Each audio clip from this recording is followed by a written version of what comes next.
Hey everybody, it's Joyce at Shadow Bayou Tarot with a little lanyap, and I am here tonight for a quick little video on Conjure.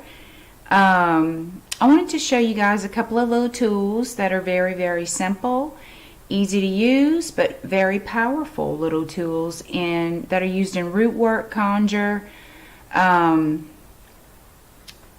know, you can use this for anything, love, money, protection, whatever it is. If you want to use it to venerate the ancestors, to use as an offering to lay on your altar, you can do that. And one thing is a Gris-Gris bag. Okay. This is a love Gris-Gris. And this Gris-Gris bag is actually cut up. This material is from an old red t-shirt. Okay, cut a square and you use that. And what you do is you get whatever herbs that you're using for whatever intent that you have, and you, of course, you're going to consecrate them, you're going to bless them, you're going to dedicate them to whatever working you have, you're going to give them instructions what you want them to do. Just like any other time you're using herbs in different works. So you also in Conjure, in Hoodoo root work, which those words mean the same thing. Hoodoo is not a religion. Hoodoo is a practice. Hoodoo is Conjure. Conjure is root work. Root work is Hoodoo. So anyway, you're going to take your cloth. Okay, you have your roots and you have a red string. You're going to use the color cloth that correlates with the working you're doing. The string, the same thing. The color correlates with the work that you're doing. Okay, so in traditional Hoodoo, they use a cigar and dark rum or whiskey to blow smoke on the herbs, roots, whatever it is you're working with, powders. Some have powders in them, but they're going to blow the smoke. You know, I personally don't like cigars. I use cigarettes. They work fine for me. I know some people have a stroke hearing that, but it's true. That's what I do. That's not you. That's how I hoodoo. Okay.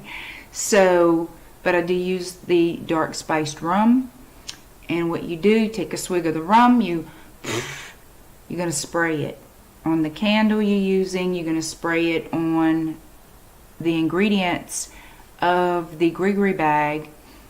And to kind of explain how the Gris-Gris bag is looked upon, the fabric, the bag itself, what you're putting the ingredients in, is considered the skin.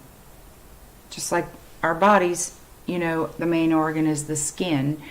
The main body, the main organ on the bag, the Gris-Gris, is the skin. So the fabric is considered the skin, and the ingredients that you're putting in represent an organ inside of your body. And basically you're activating that organ, those organs, you're activating them to work and to do a specific job. Okay, so that's, you know, another little lesson there about the way things are looked upon in conjure work and root work. And there are people who do it all differently. You know, they may see it differently or say it differently, or, you know, present it differently, or however they do. So after you put your roots, your herbs, I have in this particular bag, this bag has a piece of Jezebel root, a small piece of rue. It has dried red rose petals in it, and it has orris root in it. Okay. Also, I did stick a small piece of copal in it. So I have that, gathered up the corners, wrap my red string around, tie 3 knots. Again, you take the cigar or cigarette, whatever you're going to use. I use cigarettes. Most people use these cigars. That's what everybody uses but me, it seems like. You're going to blow the smoke onto the bag. Okay, you're going to spray it again with the rum. Take a swig, spray it from your mouth. You're going to dedicate it again. You're going to thank your spirit guides. You're going to thank your ancestors. You are going to thank them for this work. You're going to thank them for the help and, bringing down their power to assist you in these works. And what happens is there's a little spirit now in here that you have captured. That's why you have to tie it up. You activate that spirit. Once you tie it up and you activate that spirit, now it's a little spirit bag, and it's a Gris Gris. For this working is love. So take my love oil that I make, and I basically take it from the jar it's in. I open it. Well, I shook it up to make sure it was good and mixed. I opened it, stuck it to the opening of the mouth of the jar, and I tipped it sideways to let it get a good little saturation in there. And then you let it dry. You always putting your intent, okay? And when you do that, when you put the oil, you're feeding the bag, okay? You want to feed your Gris Gris bag immediately after you completely make it. You want to feed it. And as you're feeding it, you're going to feed it every couple days. You're going to feed it. People feed theirs a little. You can even take a lancet, prick your finger, stamp it with your blood if it's for you. You could put your hair in this. You can put your nail clippings in this. Whatever personal concerns you could fit in your bag. It could be bigger, but you really want it a little smaller if you are going to wear it in your pants pocket, on you that way. So, but you can put small, tiny personal concerns in here. Like I said, you can stamp it with your blood, but you're going to feed it. You're going to feed it at least every couple days. I would say when you first make it, you feed it immediately, always. And then for the first week, I'd feed it every day. And then you can feed it every couple of days. And that is putting a little drop of oil, on the bag. Little drop of love oil, money oil, protection oil, whatever it is the working is for. And that's what's called feeding it. And over time, it does build power. It has power. But over time, that power strengthens. You understand? Because you're feeding it more. You're giving it more intent. You're constantly giving it and giving it and giving it. So yeah, it's going to build an intensity, and the power is going to get stronger. Okay? And what you're going to do with this is you're going to stick it to draw to you, stick it in your left pocket, to push away from you, to send back, to push away, to repel, always in the right pocket. To draw in, left, to push away, repel, give, in the right pocket. So that's a Gris Gris bag. You see, I just love it. Another thing is a packet or toby. Okay, it could be called a toby, it could be called a packet. It's the same intention. With the packet, you can place it on your altar. You can dedicate it, place it on your altar. You can throw it in a fire as an offering. You can wear it. You can, I'm going blank. Why am I going blank? It's basically the same thing. You can wear it, put it on the altar, burn it. This is the finished product. I like to stick a little dab of Elmer's glue here and some glitter. I love glitter. You could actually stick this in a mojo bag. If it's a little bit smaller square, you can stick it in a mojo bag, okay?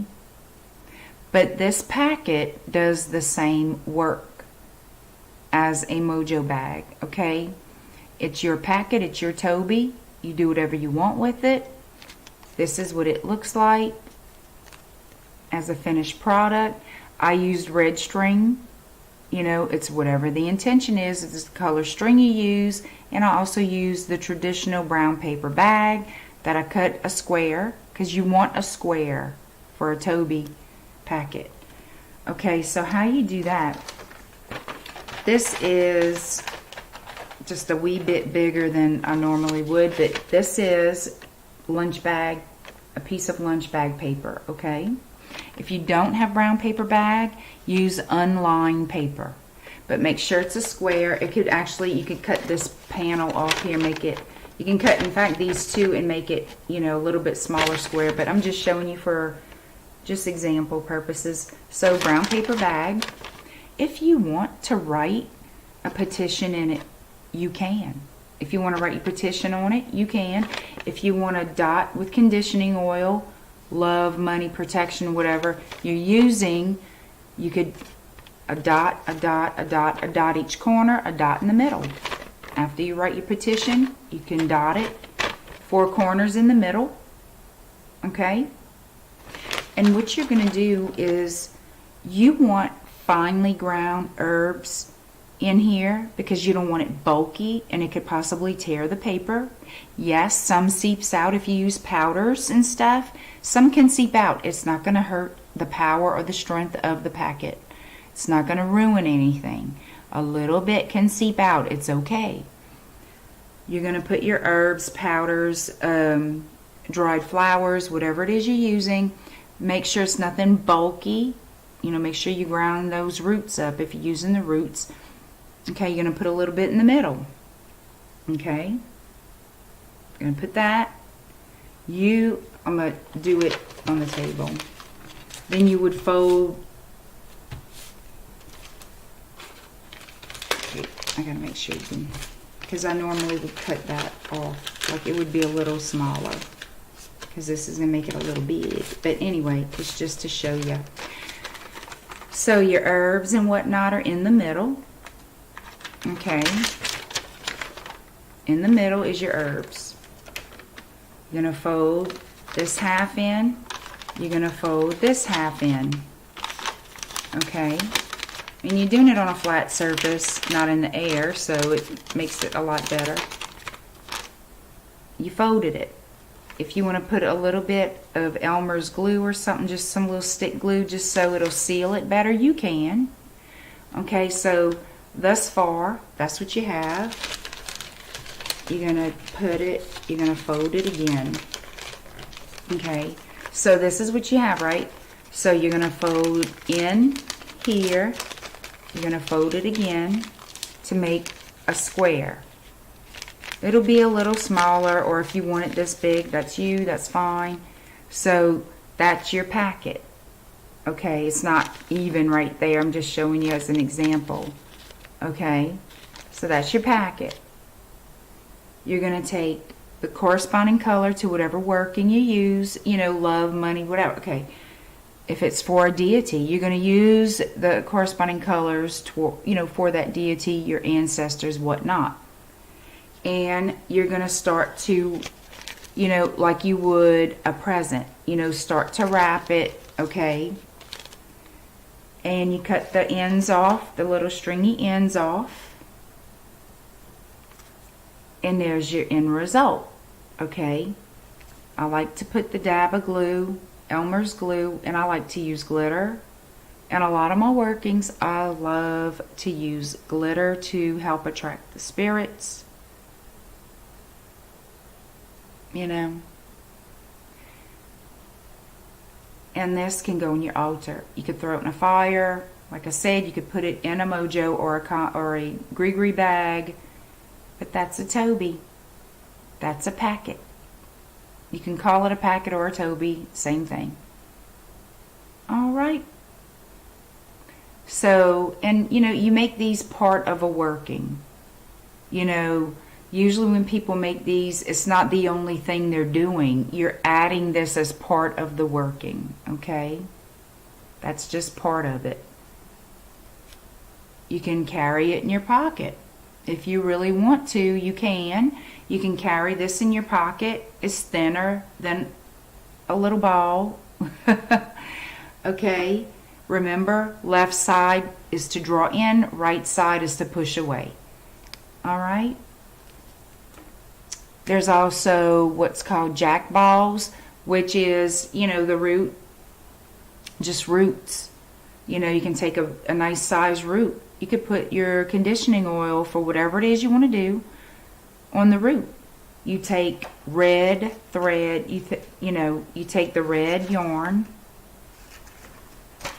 you wrap it around the root until the root cannot be seen, and it makes like a little ball.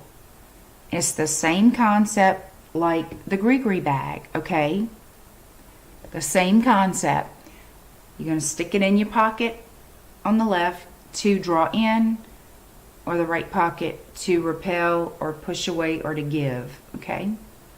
Something else, just a little, thing you can do. You ever heard of a paper in your shoe? Paper in my shoe. That's something too. In Conjure, in root work, in Hoodoo,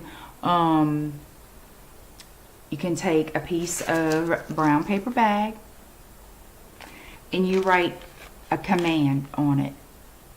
A simple command. Nothing big dramatic thing. John Doe, call me. John Doe, love me. John Doe, come see me. Okay? You're going to take that little piece of paper, that brown paper bag. If you don't have brown paper bag, unlined paper, you're making a simple command. That's it. No detailed, nothing. You're going to stick that inside of your left shoe. Okay?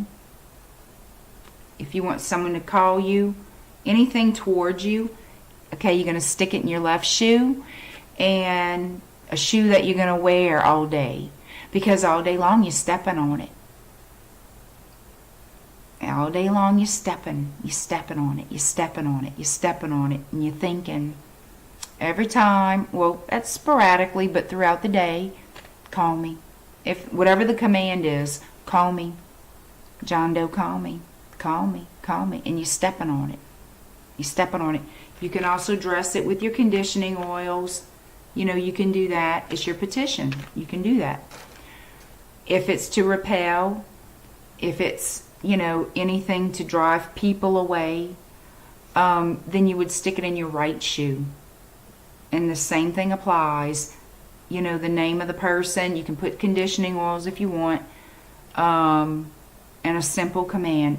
Leave me alone. Go away. Get away from me.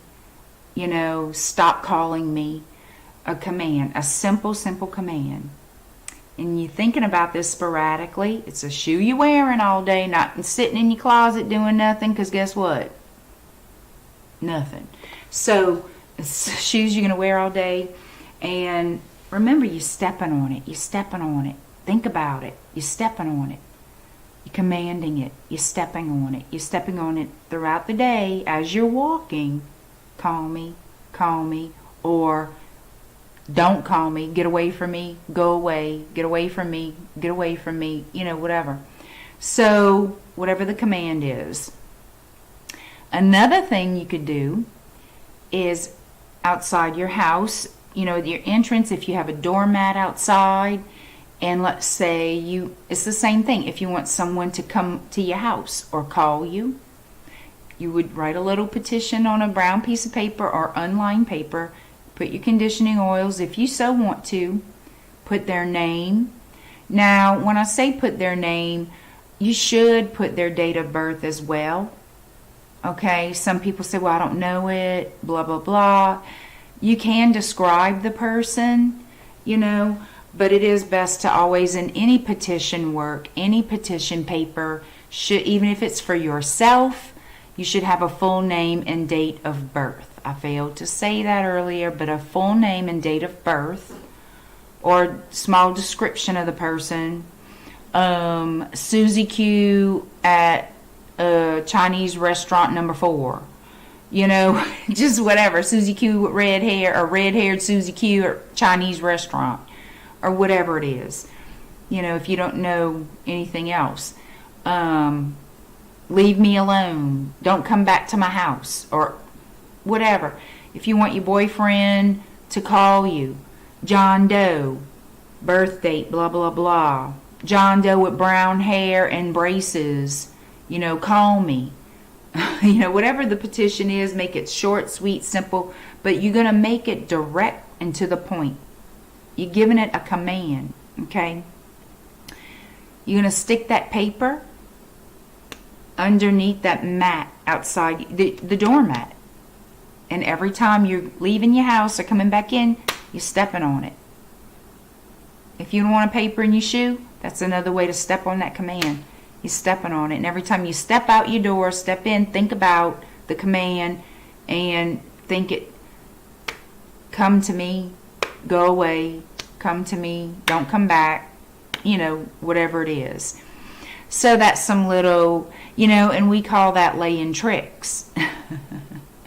You know, like the paper in the shoe, throwing salt behind people, making hot foot powder, and throwing it, you know, behind people, putting it around your perimeter so certain people don't come around. That's laying tricks, okay? When you put paper in your shoe, paper under your doorstep, that's laying tricks. That's what they say is laying tricks in Conjure. So if you guys have any questions, or if you would like to know any other little tricks and tips in Conjure, now like I've said before in other videos, I don't know everything, and I will never know everything. And it's all very rudimentary. You don't need anything fancy. Use what you have. And I do want to do a video, another video, another day on rocks. Simple, smooth rocks from outside, and how they're good in, you know, in root work, okay, to hold somebody down. You know, a couple of ways to use rocks out of your yard, off your property, to hold someone down. Rocks from anywhere, you know, that you can get a couple nice rocks with a little weight to them. And the heavier the rock, the more powerful that particular work is. Okay, so any comments or questions, please get in touch with me. Leave it in the comment section on the video, or you can email me at shadowbayoutarot@gmail.com. I appreciate you guys, and if you haven't subscribed to my channel, please do so. Like my videos, woo, give me a thumbs up, and share. Please, please, please, please. I thank you all so very much. I thank you all who purchase readings from me, and I still have my October special prices going into November now, and that will last till December 31st. It's now going to be my little holiday special, you know, because holiday time can be kind of rough, you know, on people sometimes, and I kind of wanted it to be, you know, throughout all the holidays, you know, just a little tad bit easier, you know, in the pocketbook, and I'll go to my regular pricing in January for the readings. However, they're $40 a reading, and if you want 2 readings in that same month, then it would be it's $60 for 2 readings, or $40 for 1 in the same month, okay? So just contact me, guys, if you're interested. And also, as of Monday, I am going to be posting, not publicly, I'm going to start tarot classes for beginners, tarot lessons. It's going to be 7 beginners tarot. You know, it's going to begin with an introduction, very introductory. Some people don't understand the different, you know, the suits, the 4 elements that represent the suits, and what all this means and everything. I'll explain it to you guys, and also I'll explain it the way I do it. It's gonna be, I read on energies a lot. So mainly my readings, they're energy. I'm feeding off the energies of the reading. And so my ways are a little different than, I'm not following the book. So yeah, it's going to be different, but it is a beginner's course because I don't want to confuse people, because it can be confusing, and I don't want people just all aggravated and irritated. So beginner's tarot, they will be pre-recorded private videos. I will record the video. Lesson 1 is coming out Monday, November 5th. It's $20 per class. You can pay me weekly. I have to have the payment before you receive the video. Okay? If you want to pay me $20 a week, that's fine.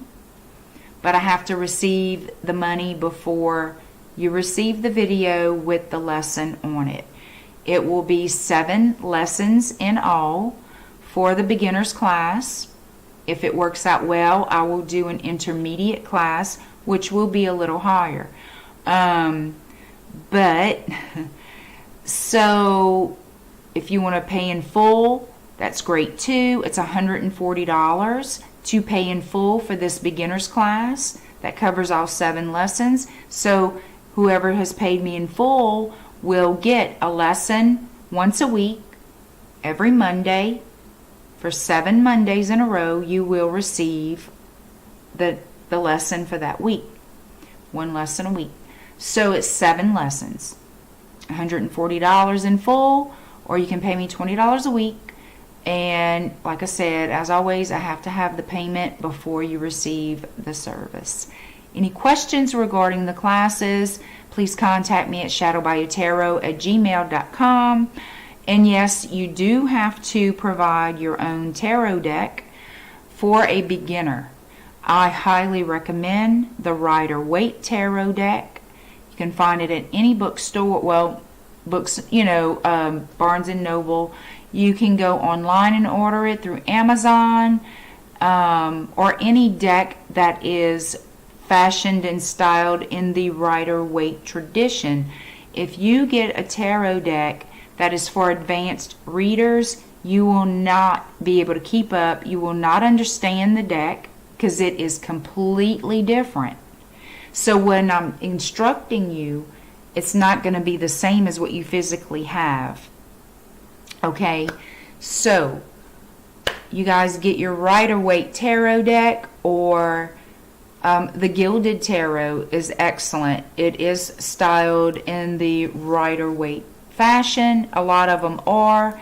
Just please look for a beginner's deck, because they are fashioned after the Rider-Waite, if you don't want that one in particular. Okay, I'll quit rambling now. Any questions, just come to me, guys. So thank you for your time. I appreciate you very much, and y'all have a good night. Thanks. Bye.